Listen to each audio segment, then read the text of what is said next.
എല്ലാവർക്കും നമസ്കാരം. നമ്മളൊക്കെ പ്രതീക്ഷയോടെ കാത്തിരുന്ന ആ ഒരു തിരഞ്ഞെടുപ്പ് ഇതാ പടിവാതിൽക്കലെത്തി. എന്ന് പറഞ്ഞാൽ അടുത്ത മാസം 19-ാം തീയതിയാണ് നിലമ്പൂർ ഉപതെരഞ്ഞെടുപ്പ്. 23-ന് ഫലം വരുന്നു. ഇന്ന് ഞാൻ നിങ്ങളോട് സംസാരിക്കുന്നത് മെയ് മാസം 25-ാം തീയതിയാണ്.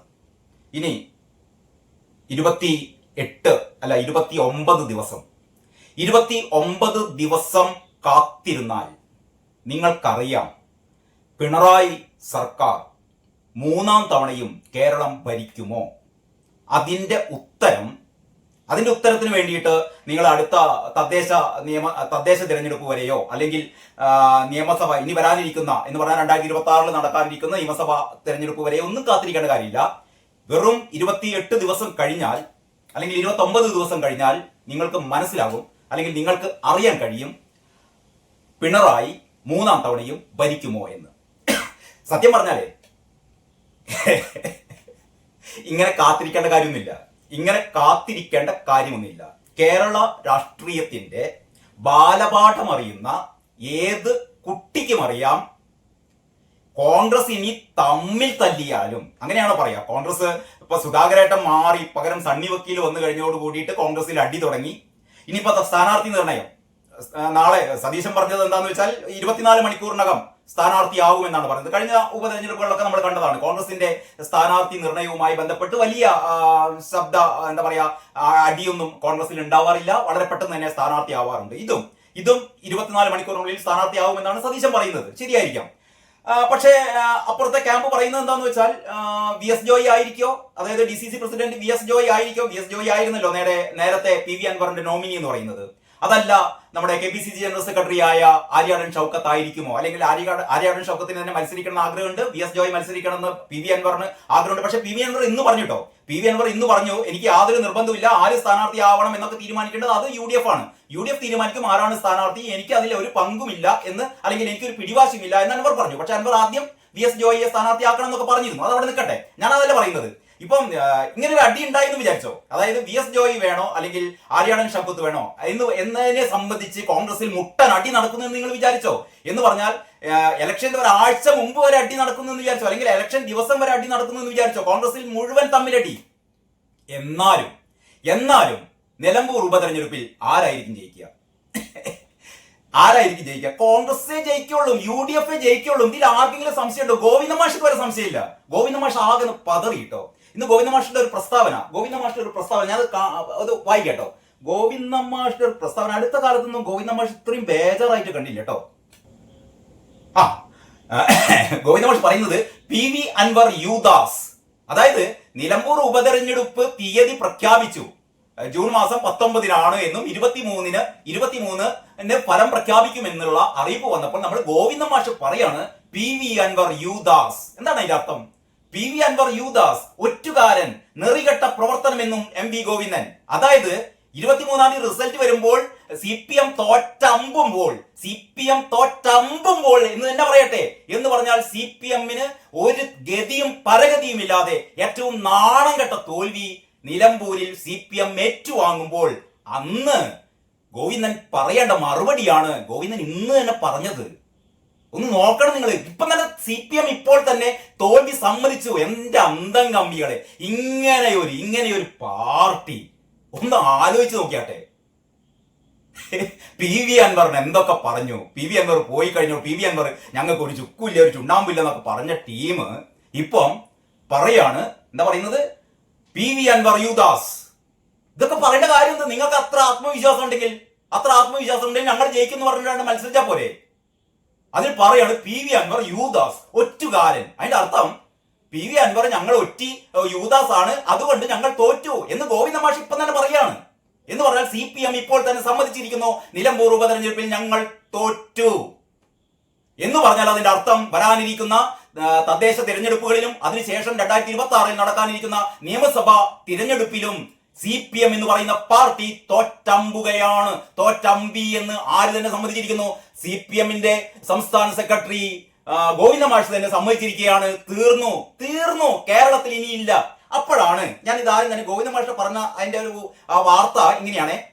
നിലമ്പൂർ ഉപതെരഞ്ഞെടുപ്പിൽ ഇടതുപക്ഷം വലിയ കുതിപ്പ് സൃഷ്ടിക്കുമെന്ന് CPM സംസ്ഥാന സെക്രട്ടറി MV ഗോവിന്ദൻ വലിയ കുതിപ്പ് സൃഷ്ടിക്കുന്നതാണ് മൂപ്പർ ആദ്യം തന്നെ പറയുന്നത്. എന്നിട്ട് പറയാണ് വലിയ വിജയം നേടാൻ ഇടതുമുന്നണിക്ക് നേടാൻ കഴിയും. വലിയ വിജയം കേരളത്തിലെ ആൾക്കാർ ഇങ്ങനെ എന്താ പറയാ, ഇടതുമുന്നണി ഇങ്ങനെ ജയിപ്പിക്കാൻ വേണ്ടിയിട്ട്, പിണറായി വിജയനെ വീണ്ടും ജയിപ്പിക്കാൻ വേണ്ടിയിട്ട്, അല്ലെങ്കിൽ പിണറായി വിജയന്റെ മരുമോനെ 3ാം തവണയും മുഖ്യമന്ത്രിയാക്കാൻ വേണ്ടിയിട്ട് അതിനുള്ളൊരു സ്പിരിറ്റ് ഇടതുമുന്നണിക്ക് കിട്ടട്ടെ എന്ന് വിചാരിച്ചിട്ട് നിലമ്പൂർ ഉപതെരഞ്ഞെടുപ്പിൽ ഇടതുമുന്നണിയെ ജയിപ്പിക്കാൻ വേണ്ടിയിട്ട് ഇവിടെ മുഴുവൻ ആൾക്കാർ ഇങ്ങനെ വരി നിന്ന് വോട്ട് ചെയ്യുന്നൊക്കെയാണ് പാവം ഗോവിന്ദൻ സഖാവ് പറയുന്നത്. എന്ന് പറഞ്ഞാൽ ഈ ഞങ്ങൾ ആദ്യം അങ്ങോട്ട് തോൽക്കും എന്ന് പറയാൻ പാടില്ലല്ലോ. അതുകൊണ്ട് എല്ലാവരും എന്താ പറയാ, ഇടതുമുന്നണിക്ക് വൻ വിജയം നേടാൻ കേരളം കാത്തിരിക്കുന്ന പ്രഖ്യാപനമാണ് തിരഞ്ഞെടുപ്പ് കമ്മീഷൻ നടത്തിയത്രേ. കേരളം കാത്തിരിക്കുന്ന പ്രഖ്യാപനം. PV അൻവറിന്റേത് ഇടതുപക്ഷത്തെ ഒറ്റിക്കൊടുക്കുന്ന നിലപാടാണ്. അത് കഴിഞ്ഞ ഉടനെ ഗോവിന്ദമാഷ് പറയാണ് PV അൻവറിന്റേത് ഇടതുപക്ഷത്തെ ഒറ്റിക്കൊടുക്കുന്ന നിലപാടാണ്. അത് തുടക്കത്തിൽ തന്നെ ഞങ്ങൾ പറഞ്ഞതാണ് എന്നും ഗോവിന്ദൻ കണ്ണൂരിൽ വാർത്താ സമ്മേളനത്തിൽ പറഞ്ഞു. കണ്ണൂരിലാണ് മൂപ്പര് വാർത്താ സമ്മേളനത്തിൽ പറഞ്ഞത്. ആദ്യം DMK എന്നും പിന്നീട് തൃണമൂൽ എന്നും പറഞ്ഞ് അൻവർ യാത്ര നടത്തിയത് UDF വേണ്ടിയിട്ടാണ്. നെറികെട്ട പ്രവർത്തനമാണത്. അക്കാര്യം ഞങ്ങൾ ആദ്യമേ ചൂണ്ടിക്കാണിച്ചു. ഒടുവിൽ അവിടെ തന്നെ എത്തി. യൂദാസിന്റെ രൂപമാണ് PV അൻവറിന്. UDF വേണ്ടി LDF ഒറ്റിക്കൊടുക്കുകയാണ് അൻവർ ചെയ്തത്. മനസ്സിലായല്ലോ? UDF വേണ്ടി LDF ഒറ്റിക്കൊടുക്കുകയാണ് അൻവർ ചെയ്തത് എന്ന് 23-ന് തിരഞ്ഞെടുപ്പ് ഫലം പുറത്തു വന്നാൽ ഈ ഗോവിന്ദൻ എന്ന് പറയുന്ന അപ്പം ഗോവിന്ദൻ പറയുന്നത് നിങ്ങൾക്ക് കേൾക്കാം. അതാണ് CPM എന്താ പറയാ, CPM-ന് സംഭവിക്കാൻ പോകുന്ന ഏറ്റവും വലിയ ദയനീയമായ തോൽവിയായിരിക്കും നിലമ്പൂരിലെ ഉപതെരഞ്ഞെടുപ്പ് എന്ന് നിങ്ങൾക്കൊക്കെ എല്ലാവർക്കും മനസ്സിലാവുമല്ലോ. അന്തംഗമികൾക്കല്ലാത്ത ആൾക്കാർക്കൊക്കെ മനസ്സിലാവും. ഇവിടെ ജി ശക്തിധരൻ കഴിഞ്ഞ ആഴ്ച ഒരു ഫേസ്ബുക്ക് കുറിപ്പ് എഴുതിയിരുന്നേ. അതിന്റെ ഒരു അവസാന ഭാഗം ഞാൻ വായിക്കാം. ആ ഫേസ്ബുക്ക് കുറിപ്പിന്റെ തലക്കെട്ട് തിരഞ്ഞെടുപ്പ് കഴിഞ്ഞാൽ കാരണഭൂതൻ എങ്ങോട്ട് മുങ്ങുമെന്നാണ്. തിരഞ്ഞെടുപ്പ് കഴിഞ്ഞാൽ കാരണഭൂതൻ എങ്ങോട്ട് മുങ്ങും. ശക്തിധരൻ ഇത് എഴുതിയത് നിലമ്പൂർ ഉപതെരഞ്ഞെടുപ്പിനെ കുറിച്ചിട്ടല്ല. കഴിഞ്ഞ ഒരു 7-8 ദിവസം മുമ്പ് ശക്തിധരന്റെ ഫേസ്ബുക്ക് കുറിപ്പാണ്. ശക്തിധരൻ എഴുതിയത് അടുത്ത നിയമസഭാ തെരഞ്ഞെടുപ്പിൽ, വരാനിരിക്കുന്ന നിയമസഭാ തെരഞ്ഞെടുപ്പിൽ തോറ്റാലല്ല തോൽക്കും, തോറ്റു കഴിഞ്ഞാൽ കാരണഭൂതൻ എങ്ങോട്ടായിരിക്കും മുങ്ങുക എന്നാണ് തലക്കെട്ട്. അതില് ഒരു നീണ്ട ഫേസ്ബുക്ക് കുറിപ്പാണ്. അതിന്റെ ഏറ്റവും അവസാനം എഴുതുന്ന എങ്ങനെയാണ്, അടുത്ത തിരഞ്ഞെടുപ്പിൽ കോൺഗ്രസ് ഭക്തിയേക്കാൾ എന്ന് പറഞ്ഞാൽ കോൺഗ്രസിൽ തമ്മിലടിയാണ് എന്ന് പറഞ്ഞുകൊണ്ടാണ് ഈ ഫേസ്ബുക്ക് കുറിപ്പ് നമ്മുടെ ശക്തിധരൻ തുടങ്ങുന്നത്. എന്നിട്ട് ശക്തിധരൻ പറയാണ്, അടുത്ത തിരഞ്ഞെടുപ്പിൽ കോൺഗ്രസ് ഭക്തിയേക്കാൾ ഭരണവിരുദ്ധ വികാരമാണ് മാറ്റുരയ്ക്കുന്നത്. ഇതാണ് ഏറ്റവും പ്രധാനം. കേരളത്തിൽ കോൺഗ്രസ് അടി കൂടുന്നുണ്ടോ എന്നൊന്നുമല്ല ജനങ്ങൾ നോക്കുക. ജനങ്ങൾക്ക് ഒറ്റ കാര്യം മാത്രമേ ഉള്ളൂ ജനങ്ങളുടെ മനസ്സിൽ, ഈ ഭരണവിരുദ്ധ വികാരം. ഈ ഇരട്ടച്ചങ്കൻ എന്ന് പറയുന്ന ഒരു ചങ്കുമില്ലാത്ത ഈ പിണറായി എന്ന് പറയുന്ന അധികാര ഭ്രാന്ത് മൂത്ത ഈ മനുഷ്യനെ എന്ന് ഇയാളുടെ മുഖത്തൊക്കെ പറയാൻ പറ്റുമോ? ആശാവർക്കർമാർ കേരളത്തിന്റെ ഒരറ്റത്ത് നിന്ന് മറ്റേ അറ്റത്തേക്ക് പട്ടിണി ജാഥ നടത്തിക്കൊണ്ടിരിക്കുകയാണ്. ആശാവർക്കർമാര് കേരളത്തിന്റെ ഒരു അറ്റത്ത് നിന്ന് മറ്റേ അറ്റത്തേക്ക് പട്ടിണി ജാഥ നടത്തിക്കൊണ്ടിരിക്കുകയാണ്. 232 രൂപ എന്ന് പറയുന്ന ഞങ്ങളുടെ ദിവസക്കൂലി ഒന്ന് കൂട്ടിത്തരൂ എന്ന് പറയുമ്പോഴാണ് മരുമകന് ഇവിടെ റീൽസ് ഉണ്ടാക്കാൻ വേണ്ടിയിട്ട് 2 കോടി രൂപ, അതായത് 4 റീൽസ് ഉണ്ടാക്കാൻ വേണ്ടിയിട്ട് 40 ലക്ഷം രൂപ. 4 റീൽസ് എന്ന് പറഞ്ഞാൽ 4 ഷോർട്ട് വീഡിയോ ഉണ്ടാക്കാൻ റിയാസ് നമ്മുടെ നികുതി പണത്തിൽ നിന്ന് എത്ര എടുത്തു അറിയോ? 40 ലക്ഷം രൂപ. ഇത് ചെറിയ കണക്കുകൾ ഇനിയും വരാനുണ്ട്. എന്ന് പറഞ്ഞാൽ കട്ട് മുടിക്കുകയാണ് പിണറായി സർക്കാർ. ഈ ജനങ്ങൾ കാത്തിരിക്കുന്ന എന്താ അറിയോ? ഒരു ഇലക്ഷൻ എങ്ങനെയെങ്കിലും ഒന്ന് വരട്ടെ. ഈ മനുഷ്യനെ ഈ ക്ലിഫ് ഹൗസ് കയറിയിട്ട് അല്ലെങ്കിൽ സെക്രട്ടേറിയറ്റ് കയറിയിട്ട് കസാര ഒന്നടക്കത്ത് പുറത്തേക്ക് വലിച്ചെറിയാൻ പറ്റില്ലല്ലോ. നമ്മൾ ഒരു ജനാധിപത്യ ഭരണകൂടമാണ്, ജനാധിപത്യ സംവിധാനങ്ങളാണുള്ളത്. അപ്പൊ ജനങ്ങൾക്ക് ഒരു ഭരണ വ്യവസ്ഥയോട്, ഭരണകൂടത്തോട് അതൃപ്തി തോന്നിയാൽ, അല്ലെങ്കിൽ വിരോധം തോന്നിയാൽ, അല്ലെങ്കിൽ ശത്രുത തോന്നിയാൽ ഒറ്റ കാര്യം മാത്രമേ ചെയ്യാനുള്ളൂ, ചൂണ്ടുവിരൽ ഉയർത്തിയിട്ട് അതിൽ മഷി പുരട്ടിയിട്ട് കടക്ക് പുറത്ത് എന്ന് പിണറായി വിജയനോട് പറയണം. പിണറായി വിജയനായിരുന്നല്ലോ കടക്ക് പുറത്ത് എന്ന് ഇവിടുത്തെ പത്രക്കാരോട് പറഞ്ഞത്. പിണറായി വിജയനോട് ഈ നിയമസഭാ ഉപതെരഞ്ഞെടുപ്പ് 19-ാം തീയതി, ജൂൺ 19-ാം തീയതി നിലമ്പൂരിലെ ജനങ്ങൾ പറയും, കടക്ക് പുറത്ത് കാരണഭൂതമേ എന്ന് ജൂൺ 19-ന് നിലമ്പൂരിലെ ജനങ്ങൾ മറുപടി പറയാൻ പോവുകയാണ്. കോൺഗ്രസ് അടിച്ചോട്ടെ, കോൺഗ്രസ് തമ്മിൽ തല്ലിക്കോട്ടെ, കോൺഗ്രസ് അല്ല പ്രശ്നം, ഇവിടെ CPM ഇല്ലാതാവുക എന്നുള്ളതാണ് പ്രശ്നം എന്ന് ഇത് ഞാൻ പറയുന്നതല്ല, ശക്തിധരൻ പറയുന്നു, അല്ലെങ്കിൽ കേരളത്തിലെ മനസ്സാക്ഷിയുള്ള ഓരോ മനുഷ്യനും പറയുന്നു. പലർക്കും പുറത്തു പറയാൻ പേടിയാണ്. ഇനി പറയാണ്, ശക്തിധരൻ പറയാണ്, കേരളത്തിൽ അങ്ങോളം ഇങ്ങോളം അലയടിക്കുന്നത് ആ വികാരമാണ്, ഭരണവിരുദ്ധ വികാരമാണ് കേരളത്തിന്റെ ഒരറ്റം മുതൽ മറ്റേ അറ്റം വരെ അലയടിക്കുന്നത്. 140 സീറ്റിലും LDFനെ തൂത്തെറിയുന്ന അവസ്ഥ ഉണ്ടാകുമോ എന്നാണ് കാണേണ്ടത്. ശക്തിധരൻ കഴിഞ്ഞ ആഴ്ച എഴുതിയ പോസ്റ്റ് പറയാണ്, അടുത്ത നിയമസഭാ തെരഞ്ഞെടുപ്പിൽ 140 സീറ്റിൽ ഒരു സീറ്റ് CPMന് ജയിക്കാൻ പറ്റുമോ? ഇനിയും ജി സുധാകരൻ പറഞ്ഞ പോലെ ഈ എന്താ പറയാ, ഇലക്ഷൻ സംവിധാനം അട്ടിമറിച്ചുകൊണ്ട് ജയിക്കാൻ ശ്രമിക്കുമായിരിക്കും. അതല്ലാതെ 140 സീറ്റിൽ ഒരു സീറ്റിൽ പോലും CPMന് ജയിക്കാൻ പറ്റില്ല എന്ന് ഒരുപക്ഷെ നിങ്ങൾക്ക് ഇത് കേൾക്കുമ്പോൾ അതിശയോക്തിയായിരിക്കും. ഒരതിശയോക്തിയുമില്ല. ഇവിടത്തെ ജനങ്ങൾ മുഴുവൻ അത്രമാത്രം സഹികെട്ടിരിക്കുന്നു. ഇനി ഒരു പക്ഷെ ഇവര് നമ്മളെ വേടനെ കൊണ്ടുവരികയായിരിക്കും. വേടൻ ഒരുപക്ഷെ നിങ്ങൾ കാത്തിരുന്നോ? ഞാൻ പറയുന്നത് നിങ്ങൾ എഴുതി വെച്ചോ. ആ നിലമ്പൂർ ഉപതെരഞ്ഞെടുപ്പിലെ ഏറ്റവും പ്രധാനപ്പെട്ട CPMന്റെ ആകർഷണമായി അല്ലെങ്കിൽ ഇലക്ഷൻ പ്രചാരണത്തിന്റെ മുന്നിൽ ഇവർ നിർത്താൻ പോകുന്നത് ആരെയാണെന്നറിയോ? വേടനെയായിരിക്കും. വേടൻ മറ്റേ ഹമാസിന്റെ തീവ്രവാദികളുടെ പതാകയൊക്കെ പുതച്ചിട്ട് വേടനെത്തും. ഗോവിന്ദച്ചാമിയെ പരോളിൽ കിട്ടുമെങ്കിൽ ഗോവിന്ദച്ചാമിയെയും കൊണ്ടുവരും. ഗോവിന്ദച്ചാമിയും വേടനും പിണറായിയുടെ ഇരുവശത്തും ഇരുന്നു കൊണ്ട് നിലമ്പൂരിൽ വോട്ട് തരണമെന്ന് പറയുന്ന ഒരു അവസ്ഥ. ഏറ്റവും വലിയ രസം എന്ന് പറഞ്ഞാൽ, ഞാനിപ്പം നമ്മുടെ വേടന്റെ ഒരു പാരഡി കേട്ടിട്ടോ. ഈ വേടന് വേണ്ടിയിട്ട് ജയ് വിളിക്കുന്ന ആൾക്കാരോട് സങ്കടം തോന്നുകയാണ്. അതായത് വേടന്റെ ഒരു പാരഡി കേൾപ്പിച്ചേരെ. അതായത് വേടൻ കാട്ടിക്കൂട്ടുന്ന വേടൻ എന്ന് പറയുന്ന കേരളത്തിലെ സ്ത്രീ വിരുദ്ധനായ എന്ന് പറഞ്ഞാൽ ബലാത്സംഗവീരനായ വേടൻ എന്ന് തന്നെ പറയട്ടെ. കാരണം മീറ്റു അപവാദം പറഞ്ഞ ഞാൻ ഒരു വീഡിയോ ചെയ്തിരുന്നു. ഒരു പെൺകുട്ടി, തൃശ്ശൂരിലെ ഒരു പെൺകുട്ടി കേരളീയ മാസികയ്ക്ക് നൽകിയ ഒരു ഇന്റർവ്യൂ ഞാൻ കഴിഞ്ഞ തവണ ഒരു വീഡിയോ ചെയ്തിരുന്നു. അതിൽ ആ പെൺകുട്ടി വേടൻ അവളോട് നടത്തിയ ലൈംഗിക പീഡനത്തിന്റെ കഥ പറയുന്നുണ്ട്. ആ പെൺകുട്ടി വേടൻ തന്നോടൊരു മാപ്പെങ്കിലും പറഞ്ഞില്ലല്ലോ എന്നാണ് ആ പെൺകുട്ടി കരയുന്നത്. കാരണം വേടനെതിരെ നീങ്ങാൻ എല്ലാവർക്കും പേടിയാണ്. വേടനെതിരെ ഒരു വാക്ക് പറയാൻ പറ്റില്ല. വേടനെ ആൾക്കാരുടെ മുഖത്ത് നോക്കി മൈരന്മാരെ എന്ന് വിളിക്കാം. എടാ മൈരന്മാരെ. പല പ്രാവശ്യം വീഡിയോകളുണ്ട്, ഞാൻ ഇട്ടുതരാം. പല വീഡിയോകളുണ്ട്. വേടൻ അഭിസംബോധന ചെയ്യുന്നത് വേടന്റെ ആരാധകരെ, ചെറിയ കുട്ടികൾ മുതൽ വയസ്സായ അപ്പൂപ്പന്മാരെ അമ്മൂമ്മമാരുടെ മുഖത്ത് നോക്കി എടാ മൈരന്മാരെ, മാറി നിൽക്കടാ മൈരന്മാരെ, പറഞ്ഞത് കേട്ടില്ലേ മൈരന്മാരെ എന്ന് മൈരന്മാരെ എന്ന് വിളിക്കുന്ന വേടനാണ് CPMന്റെ. ഗോവിന്ദമാഷ് പറയുന്നത് വിപ്ലവ സൂര്യനാണ് വേടൻ. വേടനെ കൊണ്ടുവരും, ഗോവിന്ദച്ചാമിയെയും കൊണ്ടുവരും. ഇവര് രണ്ടു കൂട്ടരുമായിരിക്കും ഈ CPMന് വേണ്ടി തേർത്തളിക്കുക. ഇതാണ് CPMൽ സംഭവിക്കുന്നത്. അതുകൊണ്ടാണ് ഞാൻ വേടന്റെ ആ ഒരു വീഡിയോ, വേടന്റെ ഒരു പാരഡി നിങ്ങൾക്ക് കേൾപ്പിച്ചു തരാം കേട്ടോ.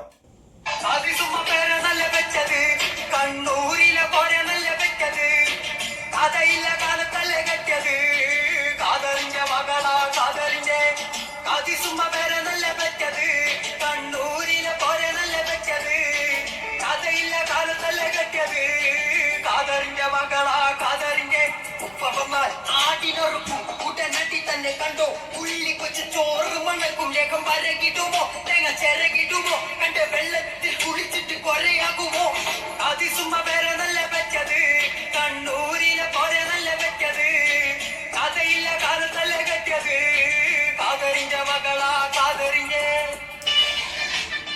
എങ്ങനെയുണ്ട്?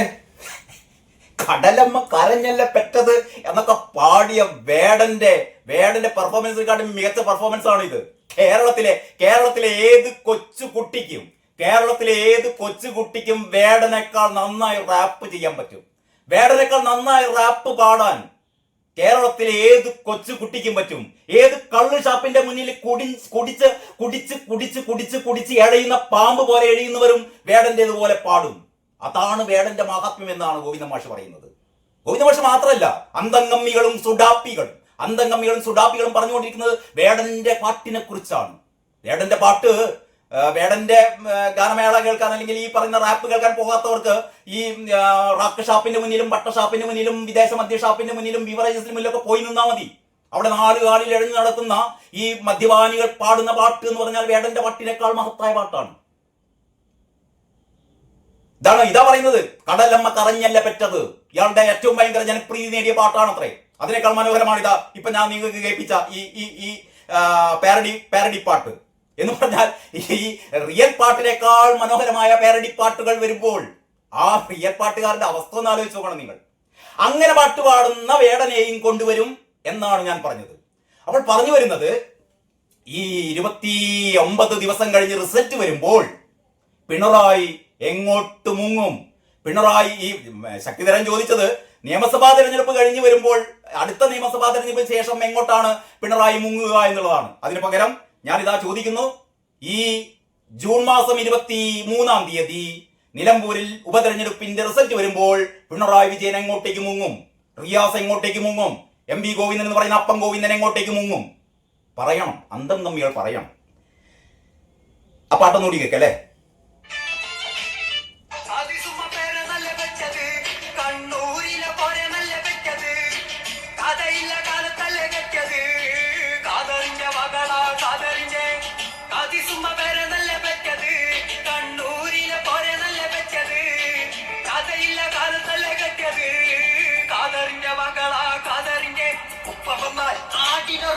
ഉടനടി തന്നെ കണ്ടോ ഉള്ളിക്കൊച്ച് ചോറ് മണക്കും ലേഖം വരകിടുമോ തേങ്ങ ചിരകിടുമോ കണ്ട വെള്ളത്തിൽ കുളിച്ചിട്ട് കൊറയാകുമോ? മതി ഇത്ര കേട്ടാ മതി. ഇനി ഒരൊറ്റ കാര്യം കൂടി പറഞ്ഞിട്ട് ഈ വീഡിയോ ഞാൻ അവസാനിപ്പിക്കാം. അതായത് നമ്മുടെ അൻവർ ഒരു കാര്യം പറയുന്നുണ്ടേ. അൻവർ പറയുന്നത് പിണറായിസത്തിന് അവസാന ആണിയടിച്ചിരിക്കുമെന്നാണ്. അൻവർ ഇത് നേരത്തെയും പറഞ്ഞതാണ്. പിണറായിസത്തിന് അവസാനത്തെ ആണി അടിച്ചിരിക്കും നിലമ്പൂരിലെ ഉപതെരഞ്ഞെടുപ്പ് എന്നാണ്. ആ വാർത്ത എങ്ങനെയാണ്? വലിയ ഭൂരിപക്ഷത്തിൽ നിലമ്പൂരിൽ UDF വിജയിക്കുമെന്ന് PV അൻവർ. 2026 തിരഞ്ഞെടുപ്പ് എങ്ങനെ ആകുമെന്നതിന്റെ ഒരു ഡെമോ ആയിരിക്കും നിലമ്പൂരിലെ തിരഞ്ഞെടുപ്പ്. പിണറായിസത്തെ അവസാനിപ്പിക്കാനാണ് ഞാൻ എല്ലാം ത്യജിച്ചത്. പിണറായിസത്തിനും കുടുംബാധിപത്യത്തിനുമെതിരെ ശബ്ദമുയർത്തുന്നവർക്ക് ഒപ്പമുണ്ടാകും. പിണറായി ഭരണത്തിന്റെ യാഥാർത്ഥ്യം കേരളത്തിലെ ജനങ്ങളെ ബോധ്യപ്പെടുത്താനുള്ള അവസരമായാണ് നിലമ്പൂരിലെ തിരഞ്ഞെടുപ്പിനെ കാണുന്നത്. UDFന്റെ ഭാഗമായി പ്രവർത്തിക്കുമെന്നും അൻവർ വ്യക്തമാക്കി. അങ്ങനെ പോകുന്നു അൻവറിന്റെ പ്രസ്താവന. ഈ അന്തംഗമികൾ ഒരു കാര്യം മനസ്സിലാക്കണേ. നിലമ്പൂർ എന്ന് പറയുന്നത് നിങ്ങൾക്ക് കയ്യെത്തി പിടിക്കാവുന്ന ഒരു കാര്യമായിരുന്നില്ല. പലതവണ തുടർച്ചയായ 6-7 തവണ ആര്യാടൻ മുഹമ്മദ് ആധിപത്യം സ്ഥാപിച്ച മണ്ഡലമാണ്. ആര്യാടന്റെ ഉരുക്കുകോട്ടയാണത്. ആ ഉരുക്കുകോട്ട നിങ്ങൾ പിടിച്ചത് എങ്ങനെയാണെന്നറിയോ? PV അൻവറിനെ വെച്ചിട്ടാണ് നിങ്ങൾ 2016-ലും 2021-ലും നിലമ്പൂർ നിങ്ങൾ കൈവശപ്പെടുത്തിയത്. ആ അൻവർ തന്നെയാണ് തിരിച്ചു പിടിക്കുന്നത്. നിങ്ങളിൽ നിന്നും അത് തിരിച്ചു പിടിച്ചിരിക്കും. ഇത് ഞാൻ പറയുന്നതല്ല. ഇതാണ് രാഷ്ട്രീയം നിരീക്ഷിക്കുന്ന, അല്ലെങ്കിൽ ഈ ദേശാഭിമാനി മാത്രം വായിക്കുന്ന ആൾക്കാരെ സംബന്ധിച്ചല്ല കേട്ടോ ഞാൻ പറയുന്നത്. അതല്ലാത്തവർക്ക് ഇവിടെ കാട്ടിക്കൂട്ടുന്ന കോപ്രായങ്ങൾ കണ്ടുമടുത്ത ജനങ്ങൾക്ക്, കാരണഭൂതന്റെ ധൂർത്തും ധാർഷ്ട്യവും കാരണഭൂതന്റെ മരുമോന്റെ റീൽസ് കളിയും ഒക്കെ കണ്ട് വിറങ്ങലിച്ചിരിക്കുന്ന കേരളീയ സമൂഹം ഇതാ നിലമ്പൂരിലൂടെ ആഞ്ഞടിക്കാൻ പോവുകയാണ്. ഇതൊരു മുന്നറിയിപ്പാണ്. ആർക്കുള്ള മുന്നറിയിപ്പ്? കാരണഭൂതനുള്ള മുന്നറിയിപ്പ്. ബാക്കി നമുക്ക് അടുത്ത വീഡിയോയിൽ സംസാരിക്കാം. ഓക്കെ, എല്ലാവർക്കും നന്ദി, നമസ്കാരം.